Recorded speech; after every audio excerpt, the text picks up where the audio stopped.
This is KGW News at noon.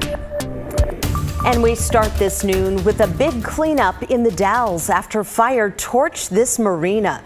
This started around 8 o'clock last night and it burned for more than 3 hours. Flames destroyed several boathouses, then spread to brush along the interstate.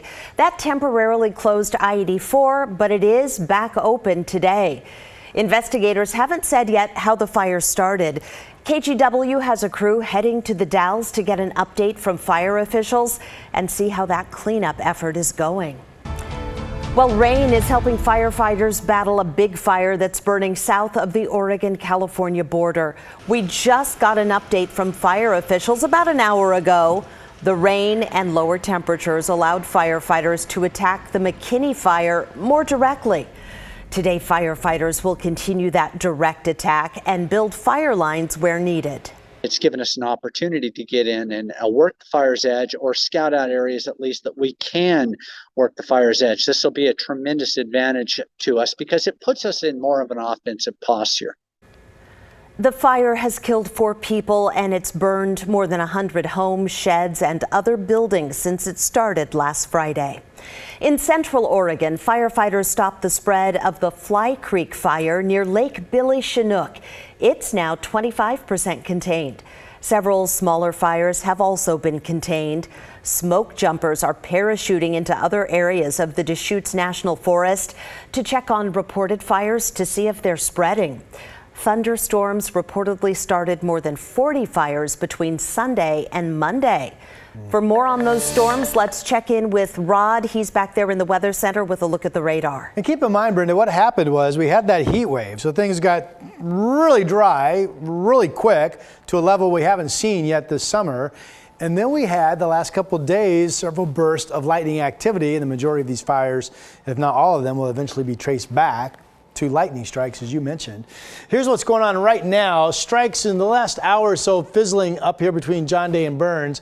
And for the most part, the rain is continuing to break up. Now, we've caught a break so far today that most of the lightning strikes have indeed been with some decent rainfall coming down.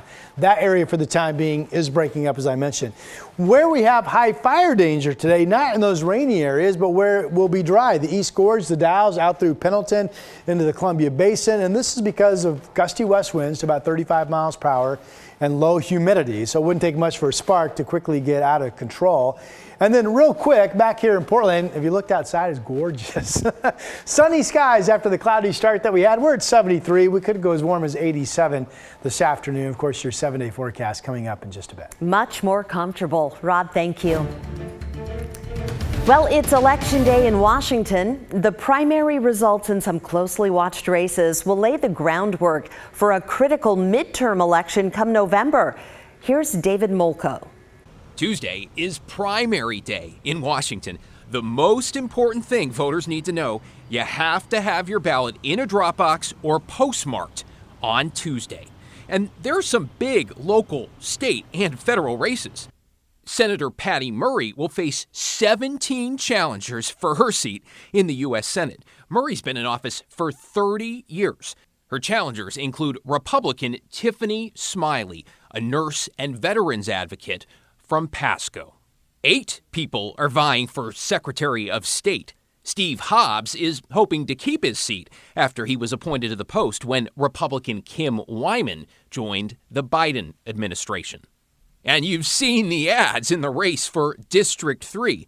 6-term incumbent Republican Jamie Herrera Butler is squaring off against 8 others for the congressional seat. Many Republicans have been critical of Herrera Butler for voting to impeach former President Donald Trump. In all of these races, the top 2 candidates, regardless of party, will advance to the general election in November. So it's possible to have 2 Republicans or 2 Democrats squaring off in just 3 months. We got a chance to talk with the Clark County auditor. He tells us the voter turnout is higher than usual. His name is Greg Kimsey. He says he expects up to 45% of registered voters to cast a ballot today.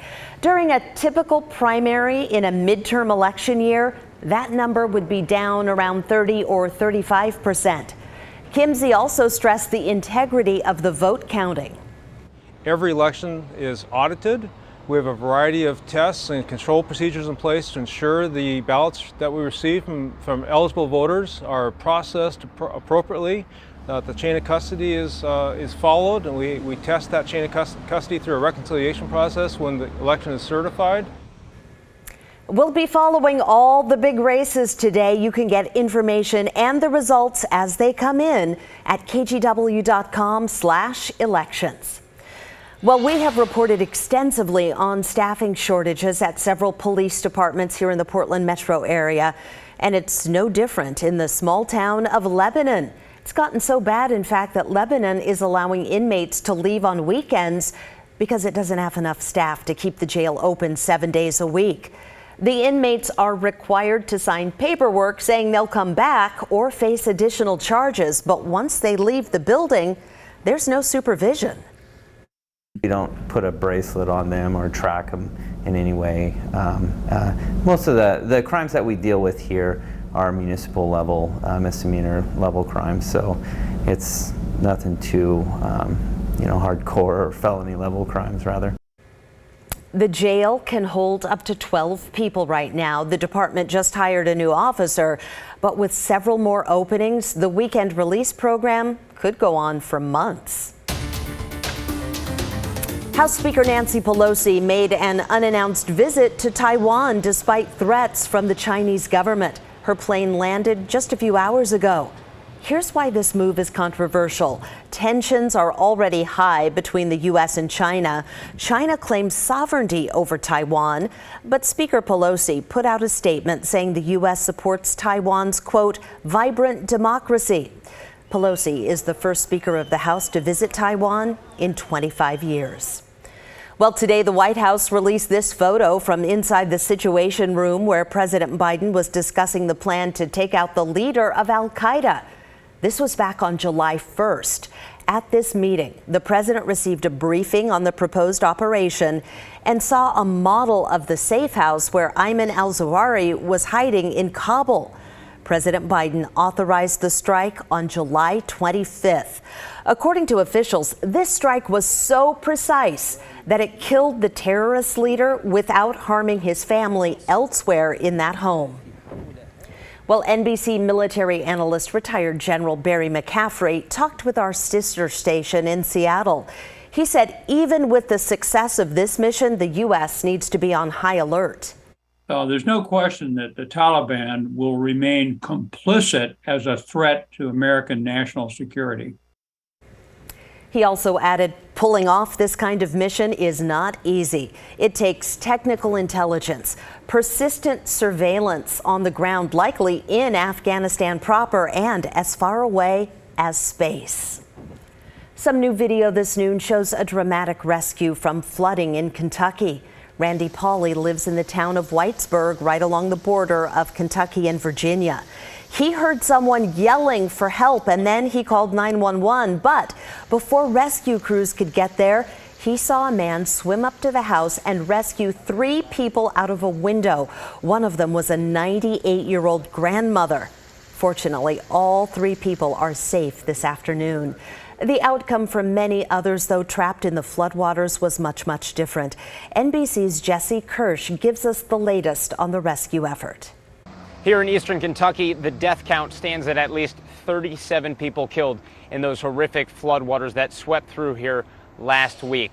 The governor says that more than 1,300 rescues have been conducted as well, and at this point, it doesn't seem that officials have a full sense on how many people are still missing, whether dead or alive. We have seen firsthand in a helicopter resources being brought to people who are alive and staying at home because they don't have road access to get out. And so the only way to get them things like food, water, even supplies like diapers, the National Guard says realistically is to have those supplies dropped into them. So we embedded with the National Guard yesterday and saw them bring a chopper to an area that is very tight within the hills, and so it was challenging even for the helicopter to touch down there, but it gives you a sense of how many different things officials are trying to work on here. There's relief efforts, there's trying to find people who are missing, there are constant rescue operations to see if people are still out there in need of medical assistance who have not been able to get out. They are bringing supplies to people. And now there's concern about excessive heat moving in with so many people still without power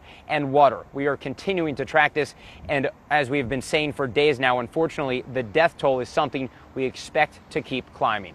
Back to you.